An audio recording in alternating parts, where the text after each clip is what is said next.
Darling, you send me. I know you send me. Darling, you send me. I know you send me. Darling, you. Good morning, Changemakers. Welcome to another beautiful, beautiful day. Today is my last day in El Paso, Texas, as most of you know. Well, if you don't know it, that's because you're not subscribed yet, so hit that button, bro. What are you doing? Today's gonna be a beautiful, beautiful day having breakfast with my family right now, but they don't want to come out in the video right now. Today I'm gonna finish up some things that I've been putting away for a while, like I need to fix my longboard, I need to get a haircut, and I need to pack. And then later on in this video, I'm gonna talk about the story of how I got into Harvard. Since we're headed there, since I'm going to Harvard tomorrow, I just thought it'd be nice if I told you guys the official story of how I, a little Mexican kid from the border of the United States and Mexico, made it to Harvard. Like I said, if you're not subscribed yet, join the Changemaker family. This channel is all about positivity, making a positive impact in your life, so I hope you're making a positive impact in your life. I'm gonna have breakfast. I'll see you guys in a bit. Okay, so bad news. United just called me and they told me that my flight for tomorrow is canceled. So I'm not gonna leave this damn city. I ain't leaving this damn city till Wednesday. Leaving Wednesday now, tomorrow. So what that means for me is that I got to spend the whole day just kicking back and relaxing. But anyway, we're gonna talk about the story of how I got into Harvard. So I guess the story has many facets to it, right? And we should start freshman year of high school. I was this little stupid boy. My eyes had always been set on going to Stanford from such a young age. I fell in love with the campus, the people there, and it's California, so literally the best weather, right? Fast forward 4 years and I didn't end up going to Stanford because they rejected me. About that, I think I ended up applying to 25 universities.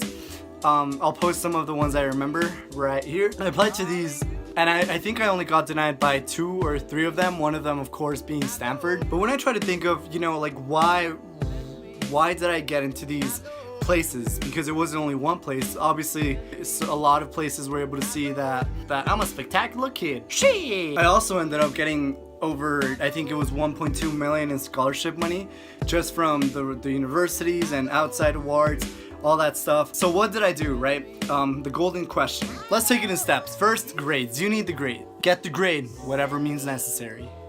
2, you need your differentiating factor, right? For me, I genuinely think it was a community service.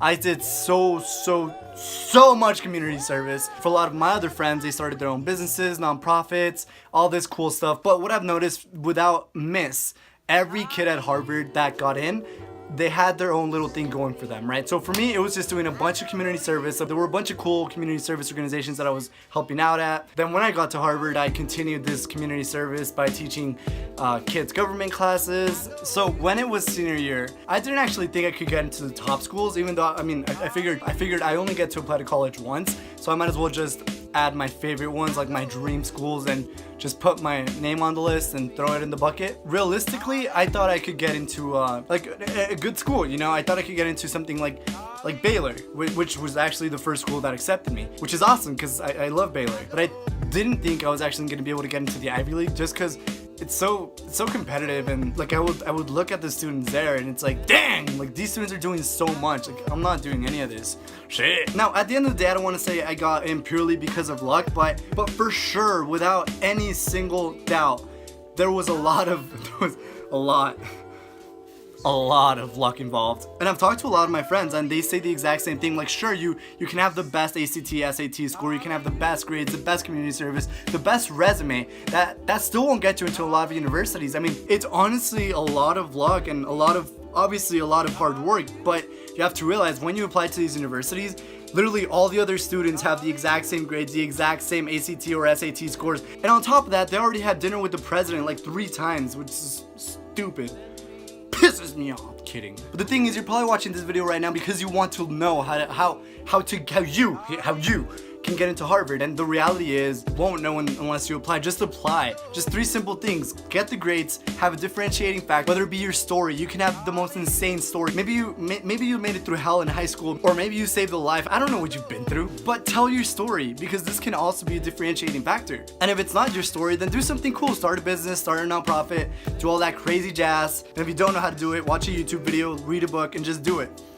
Just do it! Do it! Which brings us to number 3.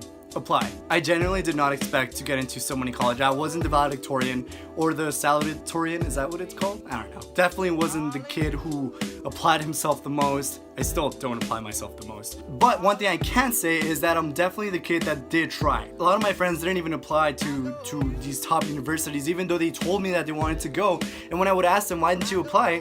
They said they knew they weren't gonna get in. And yes, the truth is, if you don't have a waiver for the universities to apply to, it does get really expensive, paying like 60, 70, 80. I think the Stanford one is like $90 just to apply to university, and then having them reject you. It's literally grabbing money from your wallet and throwing it in the trash. But you have to consider the benefit that you can get out of it and the loss, right? The benefit is much, much bigger than the loss. I mean, it's no secret, right? I'm a firm believer that anyone can do anything if they really set their minds to it. And I was no exception. I mean, I wasn't expecting to go to this school, but I tried, I put myself out there. And when you put yourself out in the world, the world listens and answers back. Wow, that was deep. Shit. Give it a try, guys. You literally have nothing to lose. If you guys have any questions, feel free to leave literally any questions in the comments below. I'll answer to each and every single question. Yeah, I'll answer to each and every single question. Drop a like, smash that subscribe button. I love you guys. I'll see you later. Become a change maker today, and hit the notification bell, and I'll see you guys tomorrow. Hey, can I ask you something? What? Water dog! Darling, you